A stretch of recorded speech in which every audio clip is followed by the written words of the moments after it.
സുനിതയുടെ മരണം കരുതിക്കൂട്ടിയുള്ള കൊലപാതകമാണോ? കാർണവർ വധക്കേസിലെ പ്രതി ഷെറിന് ജയിലിൽ VIP പരിഗണന ലഭിച്ചിരുന്നുവെന്നും മന്ത്രിയായിരുന്ന ഗണേഷ് കുമാറുമായി ബന്ധമുണ്ടായിരുന്നുവെന്നും വെളിപ്പെടുത്തിയ സുനിതയെ അപായപ്പെടുത്തുവാനും അവിടെ കൊലപ്പെടുത്തുവാനും പല കോണുകളിൽ നിന്നും പോലും അന്ന് ശ്രമങ്ങൾ നടന്നിരുന്നു. എന്നാൽ അതിനെയെല്ലാം അതിജീവിച്ചുകൊണ്ട് സുനിത അവിടെ നിന്ന് രക്ഷപ്പെട്ട് ആ കഷ്ടതകൾക്കിടയിൽ പോലും ജീവിതം മുന്നോട്ട് കൊണ്ടുപോകാൻ നിരവധി കഷ്ടപ്പാടുകൾ അവർക്ക് അനുഭവിക്കേണ്ടി വന്നു. അതിനെല്ലാം ഇടയിലാണിപ്പോൾ ഇത്തരത്തിൽ ബംഗളൂരുവിൽ വെച്ച് സുനിത കൊല്ലപ്പെട്ടു എന്ന വിവരം പുറം ലോകം അറിയുന്നത്.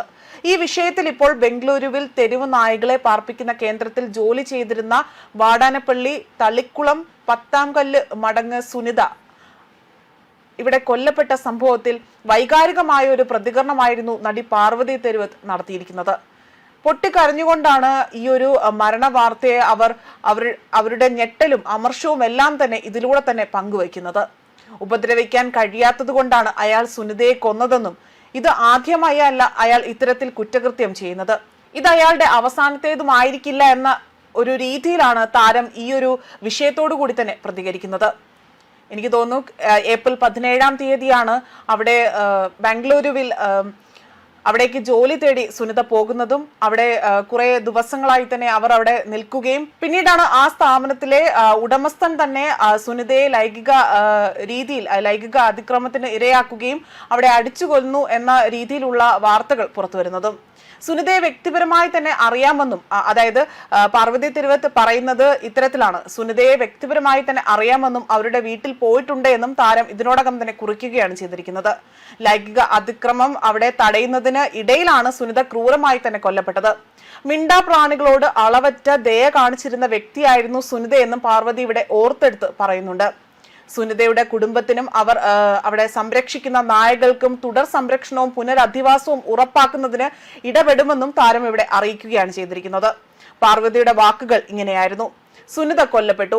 സുനിത വെറുതെ മരിച്ചതല്ല, അവൾ കൊല്ലപ്പെട്ടതാണ്. ഞാൻ കണ്ടിട്ടുള്ള ഏറ്റവും സ്നേഹസമ്പന്നയും ദയയും നിറഞ്ഞ സ്ത്രീകളിൽ ഒരാൾ ലൈംഗിക അതിക്രമത്തെ ചെറുക്കുന്നതിനിടയിൽ സ്വന്തം കൊലയാളിയാൽ തന്നെ കൊല്ലപ്പെട്ടു എന്നത് അറിഞ്ഞതു മുതൽ തന്നെ കണ്ണീർ അടക്കാൻ എനിക്ക് സാധിച്ചിട്ടില്ല. അതാകട്ടെ അവളുടെ തൊഴിലിടമായിരുന്നുവെന്നും അയാൾ ഇപ്പോഴും അറസ്റ്റിലായി തന്നെ നീതിക്ക് മുന്നിൽ കൊണ്ടുവരപ്പെട്ടിട്ടില്ല എന്നും.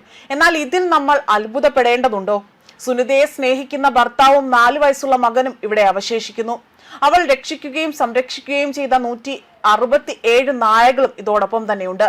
സുനിത ഇതിനു മുൻപും പലതവണ ആക്രമിക്കപ്പെട്ടിട്ടുണ്ട്. ഒരു കത്തിക്കുത്തിൽ നിന്നും 3-ാം ഡിഗ്രി പൊള്ളലിൽ നിന്നും പോലും മറ്റും പല അപകടങ്ങളിൽ നിന്നും അവർ രക്ഷപ്പെട്ടിട്ടുണ്ട്. അവരുടെ കൊലയാളി തന്റെ നായയെ സംരക്ഷണ കേന്ദ്രത്തിൽ ഒരു ശമ്പളം വാഗ്ദാനം ചെയ്തുകൊണ്ടാണ് അവൾ ആ ജോലി അവിടെ സ്വീകരിച്ചത്. തന്റെ കുടുംബത്തെയും അവൾ രക്ഷിച്ച നായകളെയും സംരക്ഷിക്കാൻ അത് സഹായിക്കുമെന്നതുകൊണ്ടാണ് അവർ ഈ ഒരു രീതിയിൽ അവിടേക്ക് ജോലി തേടിപ്പോയത്. അവളുടെ ദയുള്ള ഹൃദയം അവളെ മരണത്തിലേക്ക് നയിച്ചുവോ എന്നതാണ് അവർ ചോദിക്കുന്ന ചോദ്യം. അതുമാത്രമല്ല, ഇതൊന്നും തന്നെ അവരെ കൊണ്ട് ഉൾക്കൊള്ളാൻ കഴിയുന്നില്ല എന്നും പാർവതി ഇതിലൂടെ തന്നെ വ്യക്തമാക്കുന്നുണ്ട്. സുനിതയ്ക്ക് സംഭവിച്ചത് അത് വലിയൊരു ദുരന്തം തന്നെയാണ്. അവളുടെ ഭർത്താവ്, 4 വയസ്സുള്ള മകൻ, അവൾ രക്ഷപ്പെടുത്തി ഏകദേശം 167 നായകൾ എന്നിവരെയാണ് അവൾ ഈ ഭൂമിയിൽ അവശേഷിപ്പിച്ചിട്ട് പോയി ഇരിക്കുന്നത്.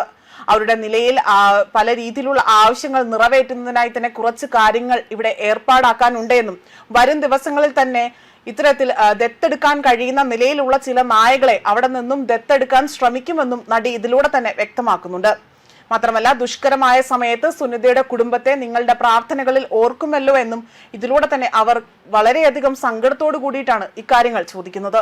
എന്നാൽ ഇപ്പോഴും അവശേഷിക്കുന്നത് സുനിതയെ അവിടെ ആക്രമിച്ച് കൊലപ്പെടുത്തിയ ആ വ്യക്തിയെ ഇന്നും ദൈവത്തിന് മുന്നിൽ കൊണ്ടുവരാൻ ബംഗളൂർ പോലീസിന് കഴിഞ്ഞില്ല എന്നതാണ് മറ്റൊരു ആശ്ചര്യകരമായ ഒരു കാര്യം.